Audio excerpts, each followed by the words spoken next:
This podcast is brought to you by iPlayHockey.ca. iPlay is the leading hockey insurance provider to coaches, camp instructors, spring and summer hockey leagues, and tournaments across Canada. If you need insurance for hockey, iPlay has you covered. iPlay also provides hockey players and coaches with a wide range of free tools, drills, and skills in their drill vault to enhance on-ice performance, and they provide crucial off-ice knowledge as well. So if you need insurance for a hockey team, league, or camp, or if you just want to teach your kids some new drills, head on over to iPlayHockey.ca and check out their new website. How we doing, everybody? Happy Monday. This is episode 264 of the Boys in the Booth podcast. Just Cody and Melbourne with you for this one. Abrams is snowed in Collingwood. I'm in London. Chad, you're snowed in Toronto. We're all snowed in like everyone else in Ontario. So that's where we're at. But hey, we still have a show to do. That's right. We're all snowed in. I bet both of you guys have heat, though. I do not. My apartment's about 15 degrees Celsius right now, getting it fixed up tomorrow. What a time to lose heat. Like, just what a brutal time. I've got the toque on. I'm layering at home. Like, I'm, snuggling up in bed, trying to just catch some sleep. It's been going on for a few days now, trying to get someone in to fix it. But yeah, it's under 60 Fahrenheit in the building right now, and we're powering through. So it's been, and by the way, like, what a time for it to happen. The polar vortex that's hitting Ontario right now, specifically Toronto, almost 30 centimeters of snow today. And then also the Leafs are on a skid. So like, it's just been a terrible, terrible last few days for me, I gotta say. Hey, man, totally get it. And look, I've got a toque on as well, but I just chose to wear it. I'm not really freezing my my buns off in here at of course my girlfriend's place that she has with her roommates here in London. Came up for the weekend, but not going anywhere here and doing the show from here, so that's great. But Chad, you actually need to have your toque on by the sounds of it. That's right. It's chilly. And yeah, like I said, the Leafs are on a skid. I got no heat in my apartment. The Bruins keep winning. The Sabres keep winning. It couldn't be a worse couple days for me, bud. Just all downhill. Well, we're going to have a lot more Leaf talk and Marner Leaf talk in particular coming up in this episode. But first, let's kick it off with Core 4 stories. Core 4. Core 4. Core 4. Core 4. Core 4. Core 4. Core 4. Core 4. Core 4. All right, Melbs, Core 4 stories to kick off episode 264 of the pod. And we will start with a member of the Buffalo Sabres who got himself a nice long-term contract extension earlier in the week. That is Josh Doan, who, of course, was a part of that JJ Peterka trade coming over to Buffalo in the summer, along with Michael Kesselring, of course. He's been a great fit in Buffalo, leads the league in takeaways, having a career season, as you can see right there, 15 goals, 20 assists for 35 points in 51 games. He's been fantastic in a Sabres uniform this season. Jarmo Kekalainen's really big first piece of business as general manager, locking up Josh Doan to a 7-year contract. $6.95 million is the AAV on the deal. And I saw you pull up JJ Peterka's numbers right there. You know, again, 1 point ahead of him in production. Peterka's got the edge in goals, but who would have thought that Doan would come in and produce like this? Clearly, the Sabres hit a home run here. They believed in the upside that Josh Doan has, and he is showing that and got rewarded with it with what I think is a pretty nice extension for this player. Yeah, I think it's a fair contract for what he's provided to the Sabres so far. And I mentioned off the top, the Sabres just cannot lose right now. I don't know what they are in their last 15. 3-1 in their last 20. It's a joke. It's incredible. Man. It's an absolute joke. And I don't know if the 10-game losing streak is coming or if they're saving that for next season or what, but they are just cooking with fire right now, and Josh Doan is a big part of it. I brought up the numbers from JJ Peterka on the screen there just to compare the two players, because obviously these players will be linked going forward and until, one of them gets moved again or or one of them wins the Hart Trophy, like Josh Doan is on pace to do right now. It seems he's the best player in the league after Tage Lemieux. He should get. There it is. he should, man. He should be a Selke nominee. He leads the league in takeaways, for God's sakes. Yeah, I mean, there's one stat. There's one. I don't know. There's lots that goes into that. I but know. yes, he's having Yeah. a great year. And who would have thought the guy that was sort of a throw-in to the deal really is, at the same pace as JJ Peterka here. So 34 versus 35 points, 18 goals versus, I believe, 15 for Josh Doan. So Yeah. it's very close, and it's interesting to see, the two players in different environments and seeing how they're producing. So yeah, good on the Sabres. What a great deal, honestly, to lock that guy up going forward. And they're playing well. They just got to keep it going. Yeah, I think it's really important to get a guy like that locked up long term because his value, his price tag was only going to go up.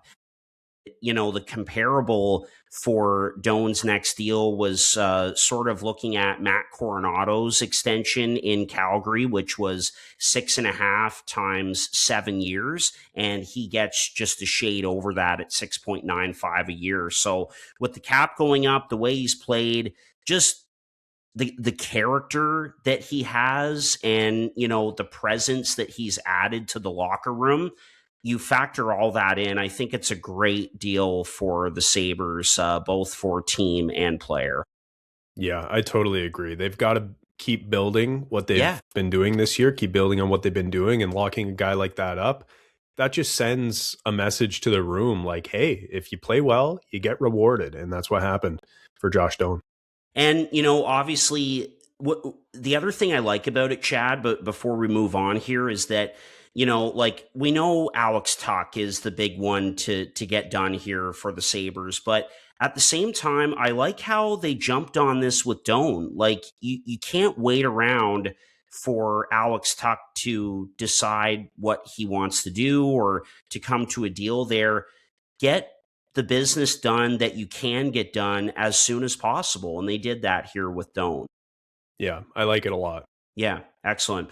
Okay, Chad, let's talk about a young player who is, certainly struggling in his situation currently in Seattle, a team that's been a nice surprise here over the last little while, certainly in the playoff chase. But Shane Wright is a player who has his name out there, and we've had that confirmed from insiders like Dave Pagnotta and Elliot Friedman as well.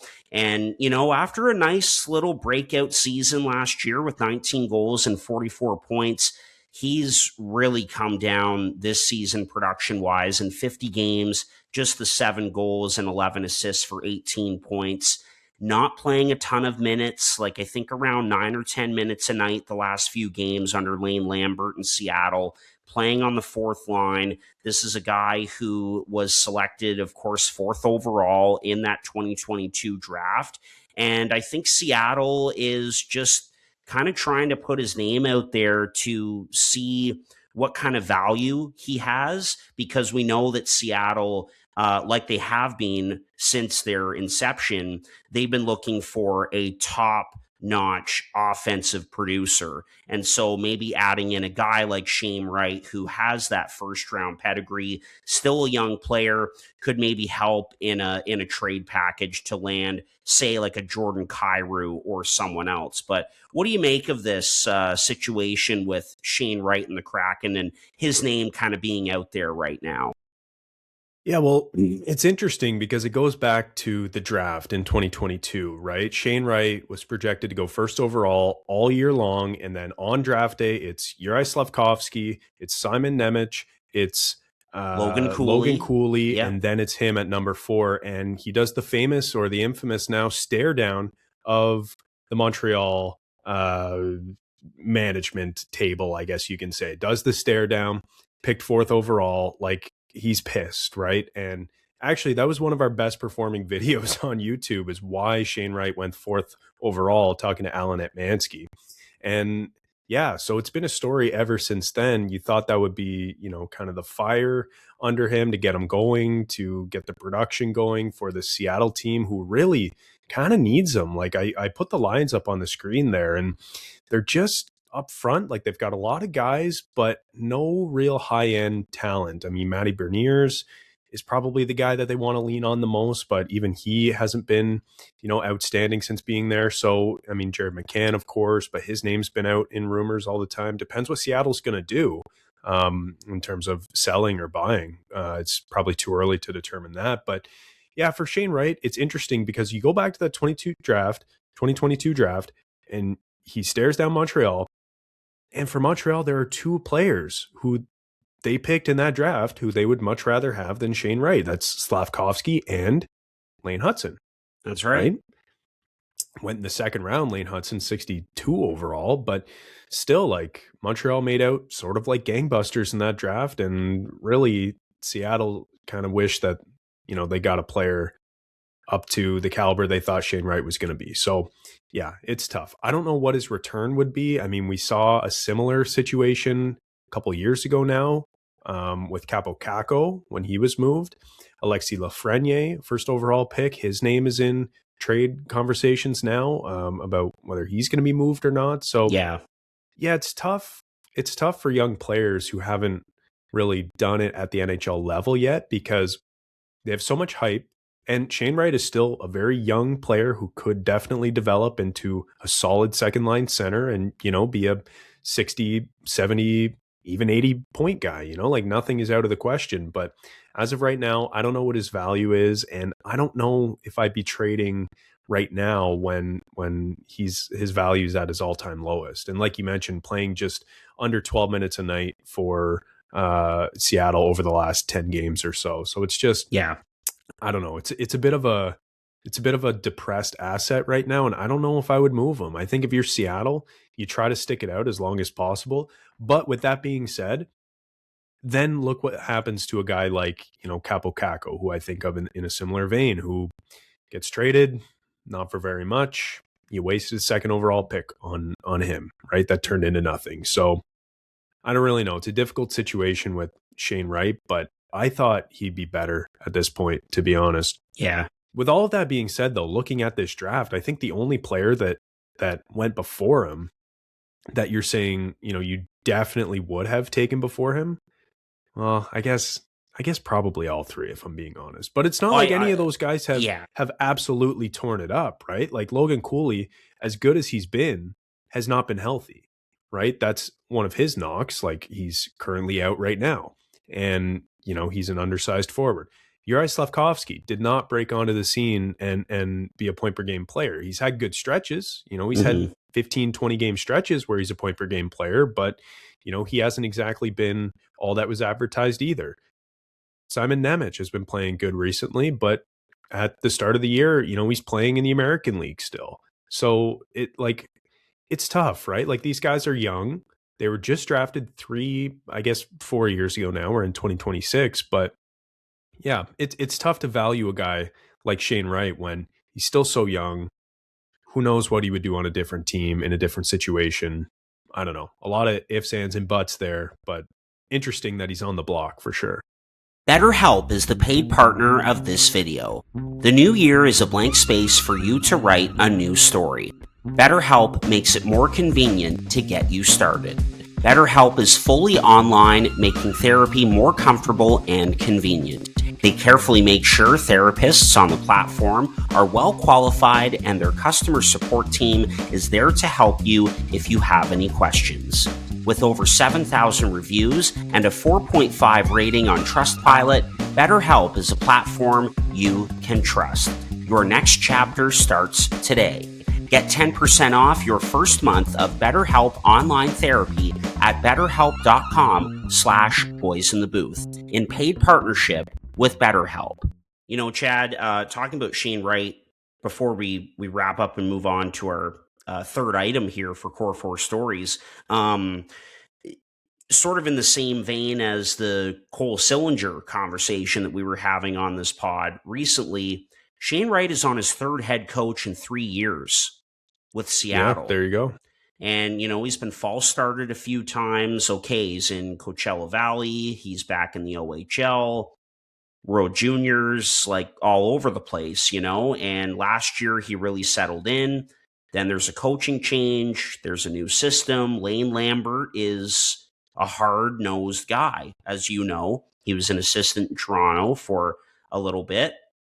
And as Elliot Friedman says, it's better to solve your problem internally than to trade it away. And so I think we have to mention this very much like we did with Cole Sillinger and the Blue Jackets and his struggles there.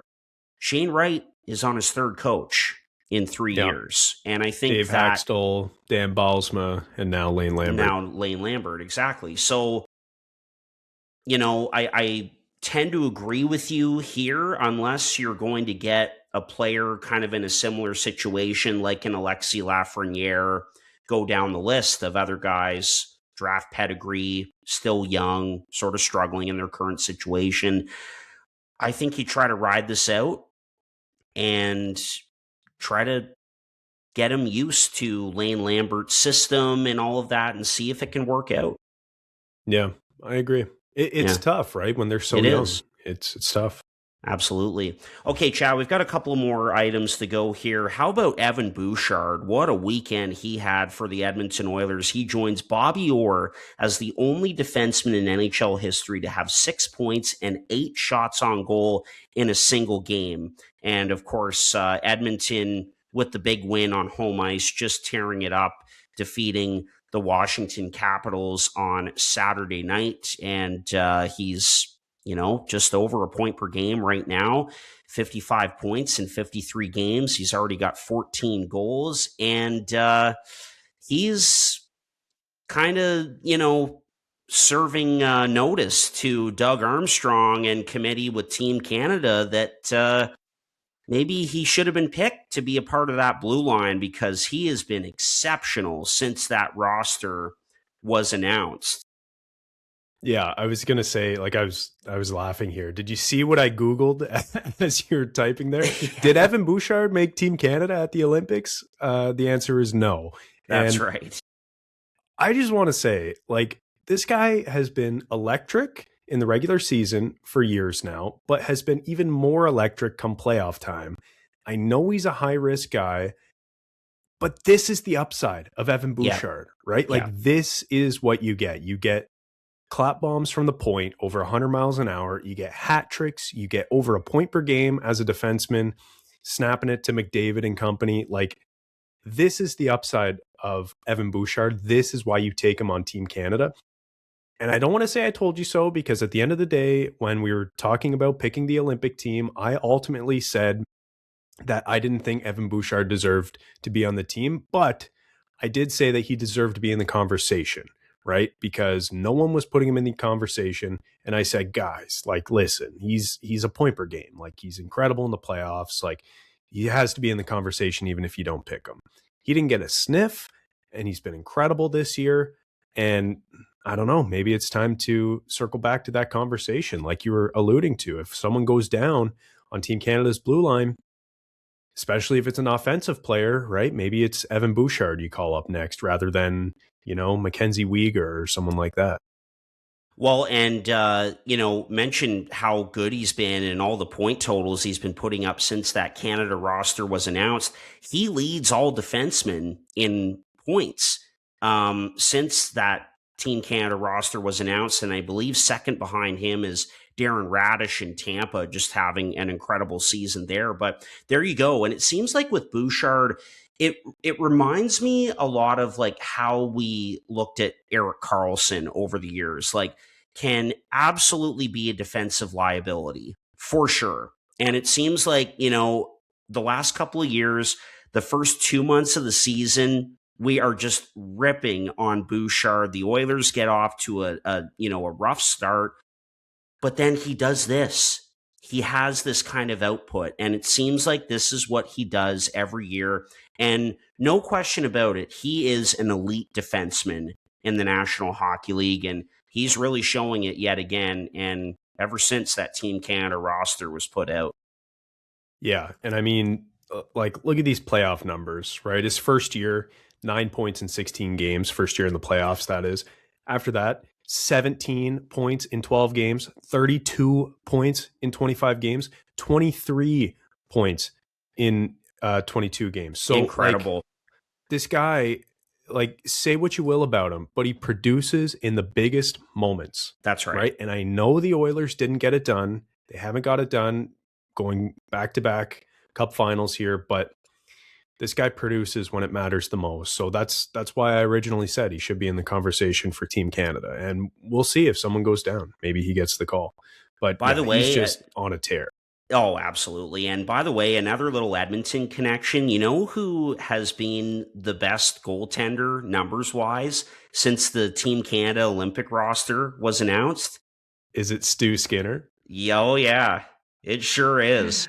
Oh, Now, he didn't boy. have a shot in hell, I don't think. No offense to Stu Skinner, but just where his game was at that time and all the other goalies in front of him, he didn't have a shot to make Team Canada. But again, he's been excellent since that roster's been announced. So it's funny that you've got a current Oilers defenseman and a guy that still could be in Edmonton in Stuart Skinner as the best goaltender numbers wise since that roster was announced. Yeah, and who would have thought? Like, you take a goalie who's probably like a league average goalie, right? And you take him out of the most difficult environment in the NHL in terms of chances against or expected goals against, and you put him in kind of a league average environment, and he's good. Yep, Like, it's kind of exactly. shocking, right? Take To him nobody. away. Take him away from a team with Stanley Cup aspirations. He's from Edmonton. You take him out of that pressure cooker, put him in Pittsburgh, one of the best stories of the NHL season so far, and boom, this is the kind of output that you get. It's pretty fascinating to see. But yeah, Bouchard on an absolute tear, and he'd be my first phone call if an injury were to go down on the blue line. Yeah, For for sure. Team Canada for sure. Okay, Chad, final item here, and this will kind of segue into, Toronto, Vegas, their Marner return on Friday night, all of it. But Craig Berube, man, what the heck happened to him in the gym? Over 50 stitches. Look at that. It's Frankenstein behind the bench. Like, Oh my God. I man, mean, like, look at everyone's that. probably seen it at this point, Yeah. but for those just listening and not watching, we've got a picture of Berube up on the screen, and oh my God. Like that, those stitches, over 50 stitches, are in the shape of a U on his head, right? What was that flap of skin like down over his eyes? Well, Like, that's what like Alex was kind of saying when I showed her the picture, and she said two things. One, was that a flap of skin? Two, could he have not worn some sort of headwear behind the bench for the game? And I told her, I said, it's a fair comment, but you don't really see coaches do that for in arena games. If it were outdoors, that's one thing, but my goodness, man, that's what I'm thinking it is. Like, that's a flap of skin. and how did that happen? Oh, Like he must have been benching or something and dropped the barbell and it landed on his head and then like skidded down, or something. Like, dude, I don't even want to begin to speculate. Like, I get shivers thinking about it, like how but painful that until must we be. find out what Yeah, it was, we're gonna speculate because how can it's you true. not? I know.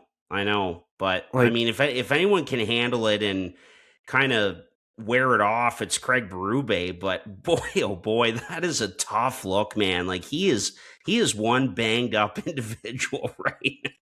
yeah, and by the way, they've played 2 games with him looking like that, right? They played the Marner game Yeah, and they played Colorado today. Laid an egg in both. And I know. you're telling me that guy, that warrior is staring you in the face and you're going to lay an egg for him? Like, come on. That's Like, a what good. That's a joke. good point, brother. Like, how This how guy. does that not motivate you and kick you in the behind a little bit?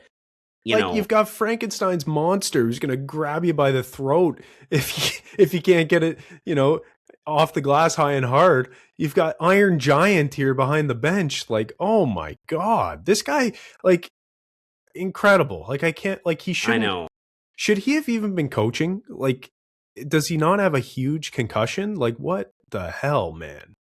That And was the next thing I was wondering too. But I mean, God bless him. Like I'm not surprised that he's toughing it out and playing it off like it's nothing. It's just who Berube is. But boy, oh boy, that's a tough look, man. I hope he's okay. I hope so too. And like, we're laughing here, but like, whatever happened was clearly serious. Yeah. Like, Oh, absolutely. clearly. Okay, and we can't lose sight of that. It's funny the way he looks and all that, but my goodness, like this could have been really bad. So kudos sure. to him for continuing on the way he is, and as you mentioned, really really tough look on the Maple Leafs for their last 2 games after this. Like, come on. And we'll get into that. Yeah. But staying on Craig Berube here, I listen to the Real Kipper and Bourne show, right, on Sportsnet. Yep. And they do a Leafs line every Friday. And this is the first time I've called in. I called into the Leafs line because I just had to. I had to hear the guys talk about this. And for anyone who doesn't know, it's Nick Kypreos, former NHLer, former Leaf, Justin Bourne, former video coach for the Toronto Marlies, played a cup of coffee in the AHL, played a bunch in the ECHL. Yeah. And the producer, Sammy McKee, he's the biggest Leaf fan on the planet, does a Leafs podcast after every single game with his buddy show. JD Bunkus. Yep. So anyway, so I call in on Friday. They put me on the air. I have the clip here. I'll play the clip and tell me what you think. So First of all, I wanted to talk about Berube because I thought that was insane. And also wanted to talk about his decision, Berube's that is, to start Anthony Stolarz against Marner and the Vegas Golden Knights. Yeah. Okay. So here's the clip. Okay. Let's go to. And by the way, I forgot to leave my name and where I'm from. So they call me, what do they call me? I think Johnny from Parts Unknown or something. So here you go. All right. Johnny from Parts Unknown. Johnny from Parts Unknown. Hey, Sammy, Kipper, Barney.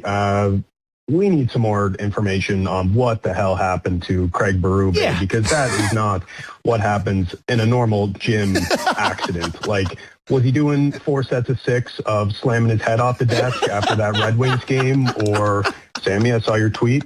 Was it Kipper? Could it have been Kipper? We need to confirm that, do some investigative work. Also, guys, wanted to call because you've probably seen the news that Anthony Stolarz is starting tonight for the Maple Leafs against Marner and the Golden Knights. Are we sure about that? Do you remember who started the game when JT went back to play on Long Island for the first time? It was Garrett Sparks, and it was an absolute barn burner. Are we sure we want to play the guy in Anthony Stolarz who hasn't played in 75 days and has barely practiced, didn't even play with the Marlies? I'm just not so sure. I think you go Wool tonight. What do you think? Thanks, guys. Love the show. Johnny, sure about Parts that? Unknown. It's a great call, Johnny. It's a really good call. That's awesome. What'd you think? That's fantastic. He got a great response from the boys, too. They were laughing their heads off. That was great, man. Oh, they were liking it. The head banging off the desk. I love that. They absolutely roared at that. That was great. That was fantastic. Yeah. I got to say, I can't take all the credit just in case our buddy John is listening. John texted me or I think I sent him this picture and he replied on Instagram. He goes, what was Craig doing 4 sets of 6 of banging his head off the desk? And I was like, yeah, after that Red Wings game, of course he was. Yes. So it was kind of a combination of our 2 jokes there. So I got to give him some credit. But then, so anyway, the guys go on to talk about how they're like, did Berube make the decision to start Stolarz after this injury? Like, was he a bit dizzy? And like, so because like I mentioned the fact that, Tavares going back to Long Island for the first time and they started Garrett Sparks and it was a barn burner. They got blown out. So what the hell are we doing starting Anthony Stolarz against Mitch Marner? First game back in Toronto. The guy hasn't played in, I think it was 79 days, barely skated, went down to the Marlies, did one practice, but never played a game with the Marlies. Never played a game. What are we doing here? What a boneheaded decision. So anyway, obviously I wanted to share the clip, but also wanted to talk about both of those things in this vein. I'm glad you brought up as a Core 4 story here, this Craig Berube thing. This podcast is sponsored by SeatGeek, the absolute best ticket app out there. SeatGeek takes the confusion out of buying tickets, making it quick and easy to get the best deals to tickets at your favorite sporting event. SeatGeek does this awesome thing where they score each ticket out of 10 based on its value, so you know whether you're getting a good or a bad deal. Last time I got tickets to see the Devils play, I first saw red tickets. I waited it out, monitored the price in-app, and once I saw green, I pulled the trigger. SeatGeek makes it that easy. And here's the best part. SeatGeek has completely hooked us up. Boys in the Booth listeners get $20 off their first purchase on SeatGeek with the promo code BOYSINTHEBOOTH in all caps. Click the link in our description to download the app, and remember to get your discounted tickets using the code BOYSINTHEBOOTH in all caps. Get great seats for a fraction of the cost with SeatGeek. Oh, absolutely. And, the proof was there that Stolarz was not sharp, not ready to go right off the hop in that game against Vegas, and Mitch Marner's return to Toronto gave up a couple of goals early. Toronto ultimately, they fought back a little bit, ultimately lost the game 6-3. But I think if you could do that over again, you'd be going with Woll or even Dennis Hildeby. 100%. Yeah. 100%. And they sent Hildeby down. Makes sense. He's waiver exempt, that is, so he can go up and down. He's played well. He's played well this year. Really well. Yep. He's played really well. I was just looking at it when we were talking about Stuart Skinner. I was looking at goals saved above expected over the last 20 games. And Stuart Skinner's been great. You know who's been better? Dennis Hildeby. Yeah, there you go.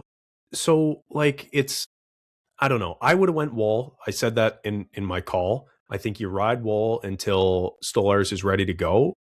Don't play Stolarz against Mitch Marner in his return. What a joke.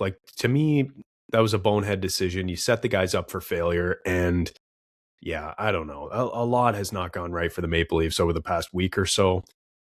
Can we revisit the conversation of who we think should be soft sellers? Because I've got another candidate here. I've got another team that I think maybe should be on that list. Well, and Stolar's name, I think, was on Kipper's latest trade board. And I could see that, with his cap hit and, the way that Woll has played. He's been incredible this year, back healthy. Obviously, health is always an issue or a point of concern for him, but he's been terrific. And then you have Hildeby as well. So that's a factor in all of this also. Yeah. Yeah, I mean, the only thing is the health, right? Totally. The only guy of those three who has proven that he can stay healthy for long periods of time is Dennis Hildeby. So I don't know. Maybe it's Hildeby who you move and try to sell high and get a good asset for. But are you really going to get more than a second round pick or a B prospect or something? Probably not. So I think it just makes sense to hang on. Goalies don't fetch much at the deadline, to be honest. No, they don't. And one of the best goalies in the league this year, John Gibson, who, admittedly, he had 2 or 3 down years in Anaheim on a terrible team, but he's been incredible this year. And I think his deal was a second and a fourth or something. So yeah, goalies and, don't Peter really fetch Mrazek. much. Yeah. And Mrazek, a cap dump. Yeah. So yeah, exactly. Goalies don't really fetch much. I think you hold on to all three of those guys. But I mean, there are other players, and not to make this just about the Leafs this entire show and what they should do, but if you are going to soft sell, what about a guy like Bobby McMahon, right? We saw what Kiefer Sherwood got, 2 seconds, eerily similar production between those two this season. Contract Bobby McMahon, year. Yeah. Yeah, contract year. McMahon has scored 20 in the league before. He could go to San Jose and play in the top 6 and score 25, I think, 30 even. Who knows, right? Opportunity matters.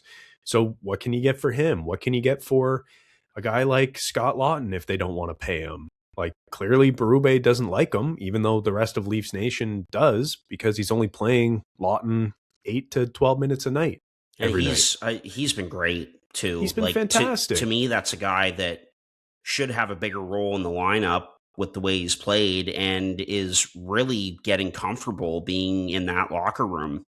For sure, but Berube Yeah. doesn't like him, so he's not going to play him. Like, we've done this. Like, what more can Scott Lawton do to get more ice time, right? Like, he's fourth line center. He's better than that. Like, he's a third line player. He was better than that in Philly. The numbers prove it. I agree of course. with you. Yeah. And, there are other players too. Like, what can you get for Carlo if you want to move off of him, or, anybody else expiring? But yeah, I don't know. It's tough spot for the Leafs right now. No, definitely. I totally understand where you're coming from. But let's go back to Friday night and the return of Mitch Marner to Toronto. Obviously emotional for Marner, the Leafs, the fans, everyone involved.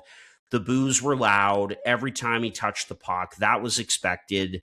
Beforehand, Elliot Friedman wrote a terrific piece for sportsnet.ca, sort of going through the whole timeline of things and how we ultimately got to this point with Marner leaving, just all of the turmoil and everything that went on, the drama, if you will, all of it. And so wasn't surprised to see him booed every time he touched the puck.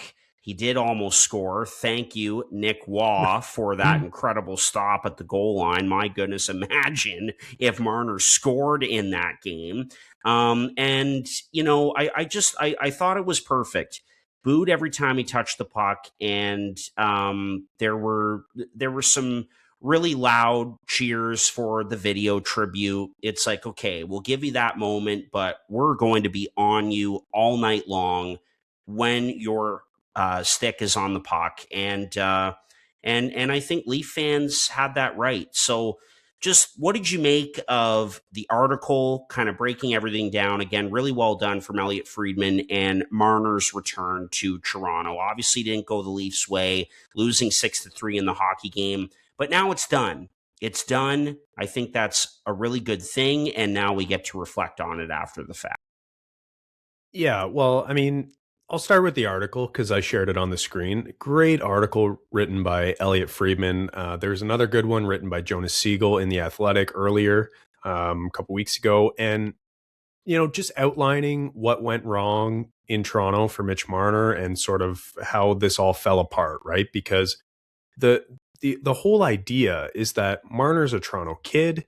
He, wasn't necessarily the draft target of the Maple Leafs in that 2015 draft. As we know, the story goes, they wanted Noah Hannafin. They wanted a big, strong defenseman rather than the small, skilled forward. And it was Mark Hunter, who knew the guy really well from his time in London, who really vouched to pick Mitch Marner, right? And that's ultimately what happened, and the rest is history, as they say. But that's where it started, right? It started with the Leafs not really wanting him in the first place, Mark Hunter having to convince the Leafs to even pick him. And then, as Elliot's article outlines, it was the B bonuses that Austin Matthews got the following year, but Mitch Marner didn't in 2015. And by the way, like every other top 5 pick gets those B bonuses, right? But for whatever reason, Lou Lamoriello at the time wanted to draw a hard line in the sand, and he said, look, you're not getting them.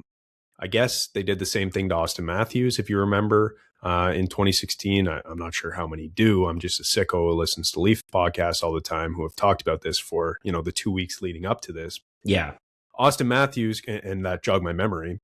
I guess Lou tried to do the same thing to Austin, and his camp said, okay, we won't sign then. Like, well, give me the bonuses or I'm not going to sign. And if you remember, it took a long time for Matthews to sign his entry-level deal, despite being first overall. So, yeah, Marner got them, or Marner didn't get them, but Matthews did, and that ticked him off. And his camp, and I'm going to say his camp because who knows if it was him or the people around him, right? Or his dad or, whoever. Yeah. They took that personally. And that was a sticking point for them. And every single negotiation after that was contentious between Marner and the Maple Leafs. And it just felt like he was trying to squeeze every dollar from Toronto, given the fact that Matthews pretty much got whatever he wanted to. And Marner felt like he was on that same level. But at the end of the day, the Leafs didn't feel that way. And I think they were right to not feel that way because, listen, I think Matthews is just a better overall player. And I don't think that's contentious to say. One guy scored almost 70 goals in a season. The other guy, his career high, sure, it's 102 points, but very different players, right? Totally. Both really good defensively. Both, do a lot, play all situations, but ask anybody in the league. 10 out of 10 are taking Matthews over Marner, especially entering their careers and especially in their primes, right? So, yeah, moving on in this article, it infuriated me, if I'm being honest, because I get it, man.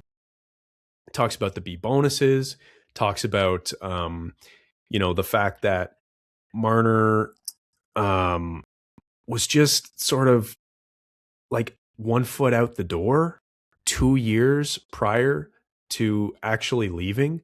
And so the story goes, as Elliot reports in the article, that 2 years before Matthews signed his extension, he had already verbally agreed and told the Maple Leafs that he's sticking around, despite the fact that he's from Arizona, he's an American-born player, despite the fact that he wasn't captain yet at the time, despite the fact that, there were a million reasons why Austin Matthews didn't necessarily have to stay or give that, verbal agreement to the Maple Leafs that he was going to, but he did. The large majority of the framework for his deal was done 2 years out, right? Before it expired. For Marner, as the story goes, according to what Elliot is reporting in this article, they reached out to him 2 years before, essentially the same thing, wanted to know what his plans were, if he was going to be re-signing in Toronto. He never gave any indication one way or another. His camp handled it that way throughout every single negotiation. They never showed their cards. And at the end of the day, Marner left. And what did the Leafs have to show for it? Nick Waugh, who, yeah, he's a fine player, but he's a third line center, not a 100-point guy, right? So it just infuriated me. Also, like, and this is going back, and this is getting real sick. But on Team Canada, right, at the Four Nations face-off, Marner was there, obviously. The story goes, and again, I'm going to keep saying that because a lot of this is just reported. It's not, totally. We don't know for sure, but the story goes, he was talking to Max Pacioretty last season about what houses are like in Vegas, right? What the neighborhood is like in Vegas. He was talking to Mark Stone at the Four Nations, right? What's it like in Vegas? How do they treat you? What's the media like? Et cetera, et cetera. His family was in Vegas house shopping last summer. That's been reported.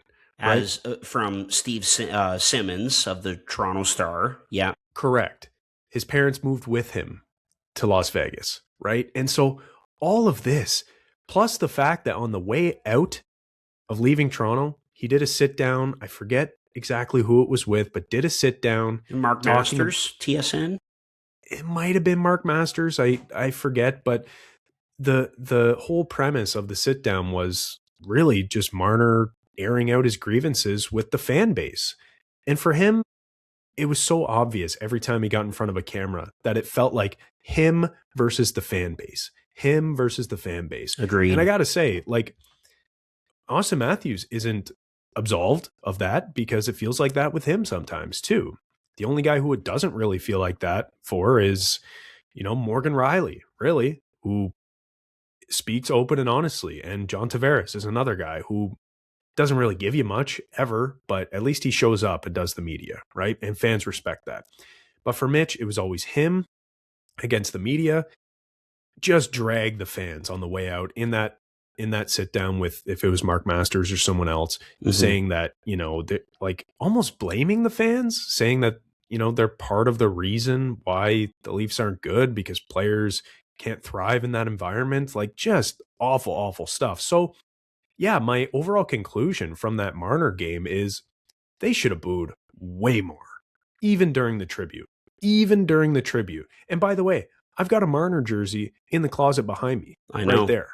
I was a fan of this guy, right? But it's just everything that went into how he operated, especially off the ice and in the big moments on the ice. They should have booed way more than they did. And I want to talk to people who went to the game. Like, if you're booing when he touches the puck, but then you cheered during the tribute, like, I got to know what's going on through their heads there. Like, do you like him or not? Like, I'm just, I don't know. I would have been team boo. I would have booed way harder at the game, but I couldn't afford tickets to get in. So anyway, that's my piece on Marner. And they beat him twice this year. They beat the Leafs twice this year with him. By the way, he was kind of invisible in both games. So was Austin Matthews. That's a different story. But they beat them twice this year and probably ended the Leafs season. I think they're cooked right now. They're, I think, 6 points out, maybe 7, like too many anyway to get back in. So yeah, I mean, Marner just keeps on ruining the fans' days here in Toronto. That's all I got to say. We interrupt this podcast to tell you about one of our favorite partners, Sign Up Expert. If you're a sports bettor, whether brand new, casual, or hardcore, listen very carefully because this ad is for you. Guys, line shopping for the best odds matters, and that's why any profitable sports bettor needs to be using multiple sports books to maximize their profits. Thankfully, there has never been a better time to get signed up, and we are here to connect you with the best promotions industry-wide. When you use our link at signupexpert.com/boysinthebooth, you can get access to all of the top sports books in your region, along with a review of each platform and its unique benefits. Most importantly, all of these sportsbooks have valuable sign-up offers for new users, and when you register through our link, you will automatically receive the top offer at each one, allowing you to start line shopping with an enhanced bankroll. Guys, it's simple. When you use multiple sportsbooks, you ensure that you can always access the best available odds, which is key to successful and profitable sports betting. So, if you want to take advantage of these incredible benefits and support our brand at the same time, please consider signing up for your next sportsbook through our link in the description below, signupexpert.com/boysinthebooth. If you're planning on signing up for a new sportsbook anyways, you might as well use our link and support the boys. So, one more time, that's signupexpert.com/boysinthebooth. Hey man, I think all of that was really well said, you know, sort of breaking down that article a little bit. I think the biggest thing that stuck out to me was the fact that like he just got sucked into that black hole of caring so much about what people thought of him, thought of his game, all of it. And, you know, there's a line in there, again, verbatim, but Elliot basically saying that, you know, I think it's a quote or something, but it was like, you know, we were, as teammates, we were telling him that, you know, these things just aren't true. And he was more focused on believing what just any average Joe was saying on social media about him, like really taking it to heart. And we saw it in the playoffs. Yeah, exactly. There's the line right there. One ex-Leaf said, but you know, he played better than what was said about him online. One ex-Leaf said, but you couldn't convince him of that. He'd believe what some troll wrote on Twitter or what someone said in the media over what we were telling him. That's really tough, man. Like how about this line too? Yeah. That also affected how coaches would talk to him. Yeah. Yep. And, you know, people in the organization tried to help him, tried to get him off the social media apps and all of that. And by the way, like, to me, it's not all on Mitch.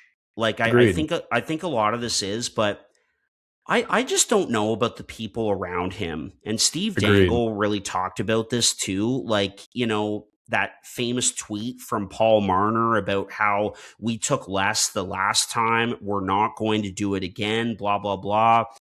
You should not be coming out there and expressing that as the father. Like, it just, all these things, man. And the fact that, like, people around him were apparently, texting and calling him, telling him about what people were saying about him. That's just a really toxic dynamic and environment to be around. And it's just, it really, really makes me think that like this guy was just so overly coddled and just created just this black hole around him that he couldn't get out of. And then, as we saw in the playoffs and everything, in the biggest moments as a member of the Leafs franchise, he got further down that black hole. The lights went out for him inside, the brighter they got around him. In the important playoff games and the game sevens and this and that. So, I think it's good that the return happened.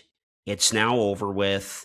I get you're thinking of like, what was going through the fans' minds when they were booing him every chance they got when he touched the puck, but then cheered during the video tribute. I'm okay with that. I don't see a problem with that, honestly. I get, your issue with that for sure, but I don't know. I think that's kind of a respectful thing. It's showing some footage of him with little kids and, sort of the community aspect of it. So that's fine with me, but I think they had every right to be all over him. I really do. And it's a shame, I think, that this didn't work out because he had a real chance to go down as the greatest Toronto-born Maple Leaf of all time. And it just didn't work out that way. And unfortunately, I'm on the side of it where I think a lot of the blame is on him and the people around him, the PR around him, all of it. And something that Steve Dangle said too that really struck with me was, again, listening to the Steve Dangle podcast on my way up to London here on Friday before puck drop, is that it just seems like nothing is ever good enough for this guy. Like, and Dangle said like, okay, you assisted on the game-winning goal that Connor McDavid scored in the Four Nations. You were named to Team Canada. You're in Vegas now. You still had a terrific 9-year career in Toronto. Crack a smile, man. And that really stuck with me because I just, for years, this guy, the way he looks in the media, to me, it's terrible. So yeah, it's him versus the world. It always has been. And it's that's the persona that he puts on. Yeah. And it's like, why does it come across like things are so hard for you? And I just think that, and I think he's making steps forward to make it better. Being out of Toronto certainly helps, but the way he kind of talked about going into the game and all of that, like trying not to get too wrapped up in the emotions, looking forward rather than looking in the past, that's great and all, but you actually have to do it. And I just really hope that him and the people around him can get to a place where they are focused more on the positives than the negatives, because it seemed like that entire time that he was a member of the Toronto Maple Leafs, it was all about the negative. It was all about any sort of slight, big or small. And that's basically my piece on this whole thing. And I just hope that he can get to a better place. I'm not the biggest fan of Mitch, I'll be honest, but I unfortunately think a lot of the blame is on his side and the people around him. I've only got a couple more things here and we can wrap up. But for sure. Number one, you know what really bugged me heading into that game was all of the media that all of the very well media trained Maple Leafs did leading up to the game, where all they ever said was, it's just another game. It's just another game. It's just another game. It's just another game. Matthew said he's sick of the questions to Mark Masters. Just another game. Just another game. Well, it looked like it for them. It really did. Like they went out there and flat start. Like it just looked like any other game. And it's like, guys, Do you know how much money Marner must have had on the board that game? Like, they cared and you didn't. And your Because fan it's base not- cared as well. That's right. And you kind of just went out there and showed that it was a priority for them and not the guys on the ice. And that's the other part of Absolutely. this. Yeah. Absolutely. The Totally. fans cared more than the players on the ice. But the players on Vegas cared too. Like, so you watched the game, I'm assuming? Absolutely. Well, Okay, so watched most of it, but dude, Eichel, all those guys, they were wired for this one. first goal goes in the net. Eichel goes nuts. Bananas. Screams like a screaming monkey, right? Like goes nuts. And then, you've got, I forget who it was, but someone rips down a jersey that said sellout 16, a Maple Leafs jersey when coming down the tunnel. Rips it out. I think it was Keegan Colasar, rips a jersey from a fan's hands because he didn't want Marner to see it. And then Mark Stone ices the game, right, with the empty netter and goes nuts. Goes right to the bench, gives a big, kind of bear hug or like whatever you want to call it, like a tap to Marner.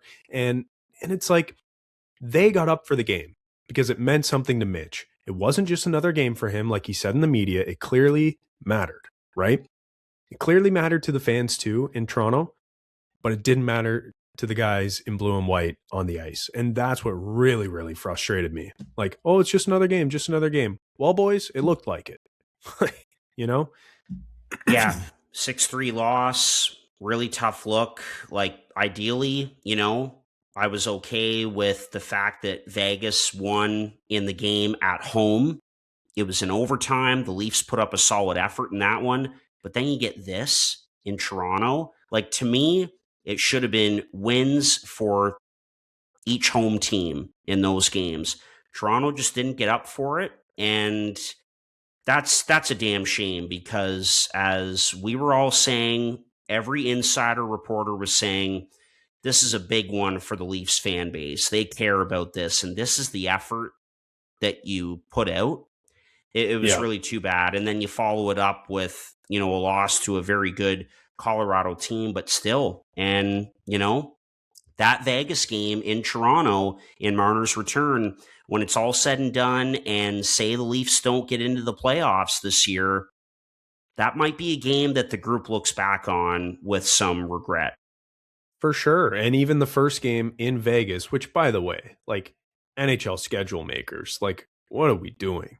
The first game that Marner plays against the Leafs is in Vegas. Like, it's the biggest market in the game. Like, do it on a Saturday night in Toronto for the first meeting between the Hockey night in Canada, all of it. Yeah. But then they go first game in Vegas on a second half of a back-to-back, and then they do a Friday night game that, obviously people are watching, but it's not the same. Like, no. So what are they doing there? But that first game in Vegas, the Leafs led by 2 goals 3 separate times and blew the lead 3 times. Right. That's another game that they're going to look back on and go, hey, how could we not get that second point? Like, that was our point. Mm-hmm. We just left it out there. So, yeah, the Leafs are not in a good state right now. All this Marner talk is really, really not helping that situation. I'm glad that the return came and went. I wish it went a bit differently. I wish the Leafs could have, started the game not completely flat so they didn't have to make a fake comeback in the third. I wish they cared a little bit more. I wish they didn't start Stolars. I wish the fans booed more. That's all, I think. Yep. Just could have been so much better, but totally. Typical Leafs fashion, it just fell short. We'll see where things go from here for the Maple Leafs. Again, trying to get into the playoffs. They're out of it right now, and they've got a little bit of a mountain to climb to get back into it and get into one of those wild card spots. So anyway, I'm with you. Glad that the return, all of it is done and over with. Wish it was better for the Maple Leafs, but hey, it's done. You got to move forward. We'll see what happens here the rest of the way for the Maple Leafs. Chad, anything else before we put a bow on this thing? Final point, I think all of this would have been avoided if Brendan Shanahan didn't fire Kyle Dubas, and Kyle Dubas was allowed to trade Marner like he wanted to years ago. right? And you would have got a nice return. You would have had, a good young forward, a good young defenseman, a couple picks in the bank. He was at the height of his powers, Mitch Marner, that is. You would have got a boatload for him. But nope. Kyle Dubas said, hey, I think we should trade this guy. Brendan Shanahan in the brass said, absolutely not. You are not allowed to do that. And then they canned him. So that's another point that Steve Dangle brought up as well. And it's a good one. For all of Kyle Dubas's faults in Toronto, he structured that Marner contract for exactly the scenario that could have happened for the Maple Leafs. And Unfortunately, they ignored it. That is an organizational failure as far as I'm concerned, and the way Steve Dangle put it. And they were left with breadcrumbs instead of a typical return for a superstar player like Mitch Marner. That's a good point by you. Could have got a full loaf of bread, but now they have breadcrumbs. Totally. All right, man. We will end off on that note. Thanks for listening to episode 264 of the pod. Have a great week. Stay safe, stay off the roads, and stay warm. Thanks so much for listening. Take care. Talk to you next week.